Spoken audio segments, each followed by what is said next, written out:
सस्ते आटे की रोटियां। वैसे तो संगमपुर गांव में आटा चक्की की और भी 3-4 दुकानें थी, पर गांव के लोग सबसे ज्यादा रामलाल की दुकान से ही आटा खरीदते थे। रामलाल कहाँ था 2 दिन से? साली की शादी में दूसरे गांव गया हुआ था भैया जी। अच्छा, तभी 2 दिन दुकान नहीं खुली। लाओ 10 किलो आटा तोल दो। कल घर में आटा खत्म हो गया, दूसरी दुकान से मजबूरी में 1 किलो आटा ले गया। एक टाइम रोटी बनाई, किसी ने ठीक से खाई भी नहीं। तुम्हारी चक्की के आटे में और गांव की बाकी चक्कियों के आटे में जमीन आसमान का फर्क है भैया। भैया जी, अब आपको खुद ही फर्क पता चल गया होगा महंगे और सस्ते आटे की रोटियों में। आप कहते हो ना मेरी दुकान का आटा बाकी दुकानों से महंगा क्यों है, बस यही वजह है। मुझे एक दिन ग्राहक नहीं बुलाना। मैं ईमानदारी से काम करता हूँ ताकि मेरे ग्राहक मुझे छोड़कर कहीं ना जाए। मैं भी अपने ग्राहकों की पसंद नापसंद और सेहत का पूरा ख्याल रखता हूँ। भैया जी, भले ही महंगा आटा बेचता हूँ पर नंबर 1 गेहूं इस्तेमाल करता हूँ। ग्राहकों को रामलाल की दुकान के आटे की ही आदत थी। रामलाल के बंधे हुए ग्राहक हर महीने 20-20 किलो आटा खरीदने आते ही थे। रामलाल भी बढ़िया गेहूं के आटे को बेचकर अच्छे पैसे कमा लेता था। रामलाल की शादी को अभी 2 साल ही हुए थे। माँ शांति और पत्नी उर्मिला के साथ वो खुशी खुशी जीवन व्यतीत कर रहा था। अरे बेटा, जाने में बहुत देर कर दी। माँ, गेहूं साफ करवाने में समय लग गया। तुम तो जानती हो मैं अपनी आंखों के सामने खड़े होकर गेहूं साफ करवाता हूँ, मुझे तभी तसल्ली होती है। तुम भी अजीब हो। अरे नौकर किस लिए रखे हुए हैं, अपने आप उन्हें साफ करने दिया करो। तुम क्यों खड़े रहते हो? उर्मिला, अपने काम के लिए साथ खड़ा होना पड़ता है, वरना नौकर जल्दबाजी में काम करते हैं। अगर मैं साथ में खड़ा होता हूँ तो वह तसल्ली से गेहूं को साफ करते हैं। मैं नहीं चाहता कि मेरी जरा सी भी भूल की वजह से मेरा काम खराब हो। गांव के सारे ग्राहक मेरी ईमानदारी और बढ़िया आटा देखकर ही तो मेरी दुकान पर आते हैं। बिल्कुल सही कहा राम बेटा। ईमानदारी से किया गया काम हमेशा सफलता दिलाता है, और यदि किसी भी काम में बेईमानी आ जाए तो फिर उस काम को बर्बाद ही समझो। मेरा बेटा ईमानदारी से काम करता आया है और हमेशा ईमानदारी से ही काम करेगा, और ईश्वर उसे आगे भी ऐसे ही सफलता देंगे। रामलाल और उसकी माँ ईमानदारी पर बहुत विश्वास करते थे। रामलाल ने सदा से ही ईमानदारी का मार्ग अपनाया और अपने काम को पूरी ईमानदारी से करता रहा। एक दिन रामलाल की साली, जिसकी कुछ समय पहले ही शादी हुई थी, घर पर रहने आई हुई थी। इस बीच रामलाल का एक्सीडेंट हो गया, जिसमें रामलाल के पैर में चोट आई। रामलाल चल नहीं सकता था, पर दुकान पर बैठना बहुत जरूरी था। दीदी, जब तक जीजाजी ठीक नहीं होते तब तक मैं और तुम काम संभाल लेते हैं। अभी 1 महीने तक तो मैं तुम्हारे पास रह सकती हूँ।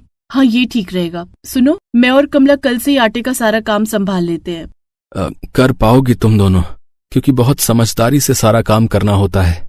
पुराने ग्राहक बंधे हुए हैं, उन्हें कोई शिकायत नहीं होनी चाहिए। तुम चिंता मत करो, सब हो जाएगा। अरे रामलाल, कैसी तबीयत है भैया?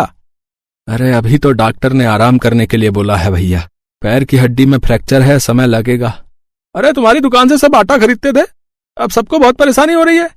सब यही आस लगाए बैठे हैं कि कब तुम दुकान खोलो और कब हम सब तुम्हारी दुकान से आटा खरीदें।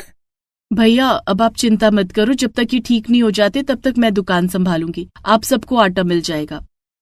अच्छा ठीक है भाभी जी, अच्छा चलता हूँ। है आदमी के जाने के बाद उर्मिला की सास उसकी प्रशंसा करने लगी, साथ ही उसे समझाया भी। देखो बहू, मुझे बहुत खुशी है कि तुम दुख में अपने पति का साथ दे रही हो, पर एक बात याद रखना, जिस तरह मेरा बेटा ईमानदारी के साथ पूरी मेहनत के साथ काम करता आया है, तुम्हें भी वैसा ही करना है, ताकि हमारा ये काम वैसा ही चलता रहे जैसा हमेशा से चलता आया है। आप चिंता मत कीजिए, मैं सब संभालूंगी। और काकी, मैं भी तो हूँ दीदी के साथ, दीदी को अकेले परेशानी भी नहीं होगी। हाँ, ये भी ठीक रहेगा। उर्मिला को अकेलापन महसूस नहीं होगा। तुम दोनों बहनें मिलकर काम संभाल लो। रामलाल ने उर्मिला को सारा काम समझा दिया, और अगले दिन से ही उर्मिला अपनी बहन कमला के साथ मिलकर दुकान पर बैठ गई। दुकान खुली देखकर ग्राहक बहुत खुश हुए। चलो अच्छा है आज दुकान खुली है, वरना मैं तो सोच रही थी किसी और दुकान से आटा खरीदना पड़ेगा तो रोटियां अच्छी नहीं बनेंगी। अब आपको कहीं और जाने की जरूरत नहीं है, अब ये दुकान रोज खुलेगी। मैं इस दुकान पर रोज बैठूंगी। सही है, पति का साथ दे रही हो, ये बहुत अच्छी बात है। रामलाल भैया की किस्मत तो बहुत अच्छी है। जरूर उन्होंने पुण्य कर्म किए होंगे जो तुम्हारी जैसी पत्नी उन्हें मिली। मुझे 20 किलो आटा तोल दो। दीदी, तुम पैसे लो, मैं आटा तौल देती हूँ। हाँ, तू तौल दे। पर राजू क्यों नहीं आ रहा? या तो उसको पता नहीं कि हम दुकान पर बैठने लगे। एक काम करते, राजू को घर पर बोलते हुए जाएंगे, कल से वो भी दुकान पर आ जाएगा। राजू रामलाल की दुकान पर काम करने वाला नौकर था। दुकान बंद थी, इस वजह से राजू भी घर पर ही था। पर रास्ते में जाते हुए उर्मिला ने राजू को अगले दिन आने के लिए कह दिया। अगले दिन से राजू भी उर्मिला और कमला की मदद के लिए फिर से दुकान पर काम करने लगा। उर्मिला दीदी गेहूं खत्म हो गई है, ज्यादा दिन नहीं चल पाएगा, खरीदने जाना पड़ेगा। ठीक है, तो कल तू हमारे साथ चलना, हम गेहूं खरीद लाएंगे। दीदी गेहूं को लाकर धोना भी तो पड़ेगा। वो हम बाद में देखेंगे, पहले खरीद तो लाएं। अगले दिन उर्मिला और कमला राजू के साथ उसी दुकान पर गेहूं खरीदने जाती हैं, जहां से रामलाल गेहूं खरीदता था। ये तो बड़ी महंगी गेहूं है, इससे सस्ती गेहूं नहीं है क्या? रामलाल जी यही गेहूं लेकर जाते हैं। इस गेहूं के आटे की रोटियां बढ़िया बनती हैं, बस थोड़ा महंगा है, पर रामलाल को यही पसंद है। दीदी बात सुनो, इधर आओ। हाँ क्या हुआ? दीदी जीजा जी तो पागल है, इतना महंगा गेहूं खरीद कर महंगा आटा बेचने में क्या ही मुनाफा होता होगा। अगर हम सस्ता गेहूं खरीद कर महंगे में बेच दें तो लोग जीजा जी की ईमानदारी को अच्छे से जानते हैं, किसी को पता नहीं चलेगा। एक बार करके तो देखो दीदी, देखना बहुत कमाई होगी। कह तो तू सही रही है, ठीक है तो हम सस्ती वाली गेहूं खरीद लेते हैं। सस्ता आटा उसी दाम पर बेचेंगे जिस दाम पर महंगा बिकता था। उर्मिला ने कमला के कहने पर सस्ता वाला गेहूं खरीद लिया और उसने गेहूं को साफ भी नहीं किया, ऐसे दुकान पर रख दिया। उर्मिला दीदी आपने गेहूं को धुलवाया नहीं, इसमें कोई कंकड़ पत्थर होंगे तो साथ में ही पिस जाएंगे। राजू हमारे पास इतना टाइम नहीं है कि हम गेहूं को धोकर सुखाएं फिर पीसें। राजू तू यहाँ पर नौकर है, इसलिए ज्यादा बीच में बोलना तेरे लिए सही नहीं है, वरना हम तेरी जगह किसी और को रख लेंगे जो चुप रहता हो। वही हुआ जिस बात के लिए राजू उर्मिला और कमला को रोक रहा था। अरे पकड़ो अपना आटा वापस, ये वो आटा है ही नहीं जो रामलाल भैया से हम खरीद कर ले जाते थे। ये आटा बहुत सस्ता है। इतनी घटिया रोटियां बनी है इस आटे की पूछो मत। सारी रोटियां सूख गई और आटे में कंकड़ पत्थर जैसा किरकिरा स्वाद भी आ रहा था। बहन जी सस्ते आटे की रोटियां ही बनानी हो तो हम इस दुकान से क्यों खरीदेंगे? हम तो महंगा आटा खरीदने आते हैं ताकि हमें बढ़िया रोटियां मिल सकें, पर ये महंगे दामों में आटा बेचकर सस्ता आटा दे रही है। मेरा आटा भी वापस ले लो भाई। उस दिन उर्मिला को बहुत बुरा लगा। उसकी एक गलती की वजह से सारे लोग आटा वापस करके गए, जिससे उर्मिला को बहुत नुकसान हुआ।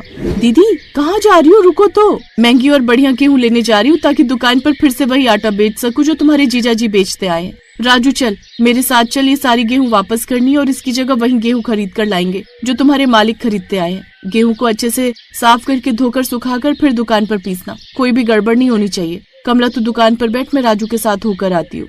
उर्मिला को पता था कि आज जो गलती हुई है अगर उसे दोबारा दोहराया गया तो उसके पति का बना बनाया व्यवसाय और बनी बनाई इज्जत खराब हो जाएगी। उसने अपनी गलती को सुधारा और सस्ता आटा बेचना बंद कर दिया। अब वो वही आटा बेचती थी जो रामलाल बेचा करता था। कुछ समय बाद जब रामलाल ठीक हो गया तब वैसे का वैसा ही उसका काम मिला जैसा वो हमेशा से करता आ रहा था। काम और कमाई में कोई कमी नहीं हुई। इस कहानी से हमें यही शिक्षा मिलती है कि बेईमानी से कमाई तो हो जाती है पर वो कमाई हमेशा नहीं रहती। इसलिए हमेशा ईमानदारी का रास्ता अपनाओ जो हमेशा तरक्की में हमारी मदद करता है।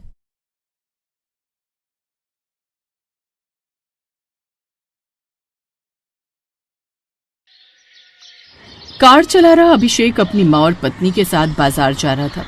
कुछ देर बाद वो लोग आजादपुर मंडी से होकर गुजरने लगे तो आशा देवी झट से अपने बेटे से बोली, अरे बाप रे अभिषेक बेटा, गाड़ी जल्दी जल्दी भगा ले, आगे मंडी आने वाली है, कहीं सब्जियों को देखते ही तेरी बीवी का दिमाग फिर से खराब हो जाए और उन्हें लेने की जिद करे।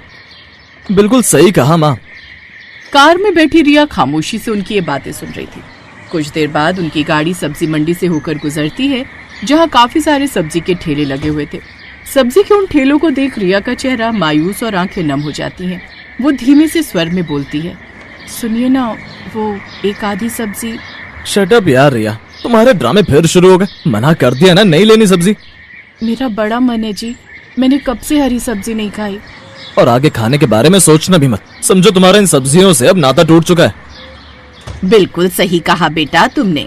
और रिया बहू, अब तुम अपने मायके में नहीं बल्कि ससुराल में हो समझी, तो यहाँ तुम्हें हमारे हिसाब से ही चलना होगा। वही खाना होगा जो सब खाते हैं। और इतना ही शौक है ना सब्जियां खाने का, तो ऐसा करो तुम ना आटे की सब्जी बनाकर खा लिया करो।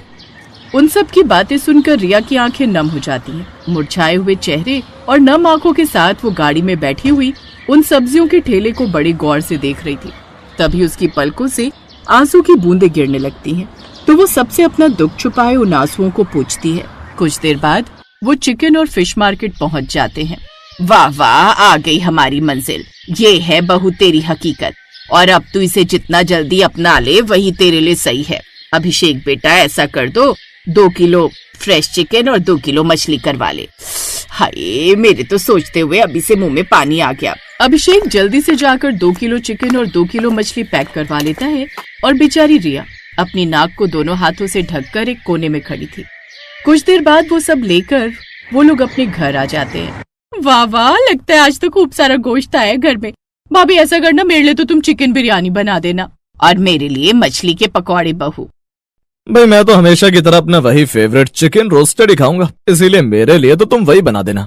इसी तरह सभी अपनी अपनी फरमाइश बताकर चले गए, लेकिन किसी ने एक बार भी रिया की फरमाइश जानने की कोशिश नहीं की कि वो क्या खाना चाहती थी। मेरी पसंद का तो किसी को ख्याल ही नहीं। रिया सबकी पसंद का खाना बनाकर उन्हें देती है और खुद भी मन मार कर वही खाती है।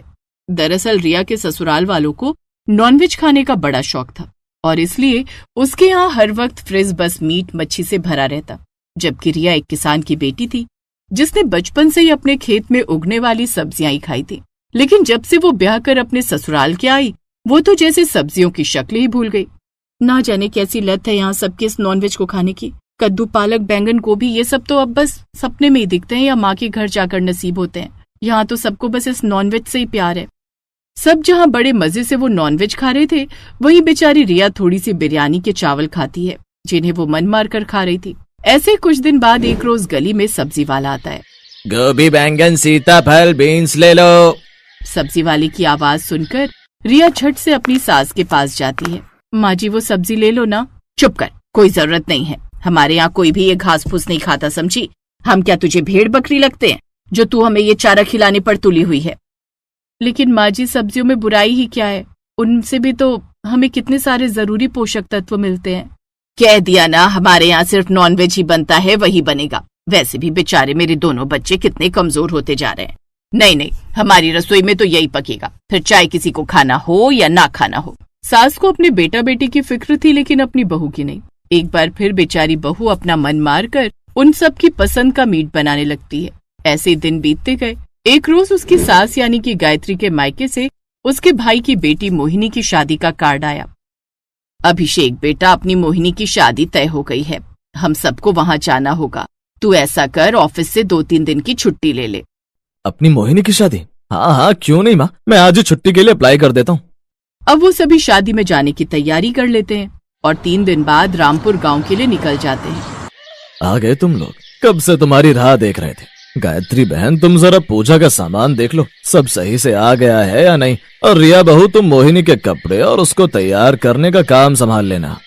हाँ, वैसे भी वो कब से कह रही थी कि रिया भाभी मुझे तैयार करेगी। जी ठीक है मामी जी। फिर शाम को रिया मोहिनी को तैयार कर देती है।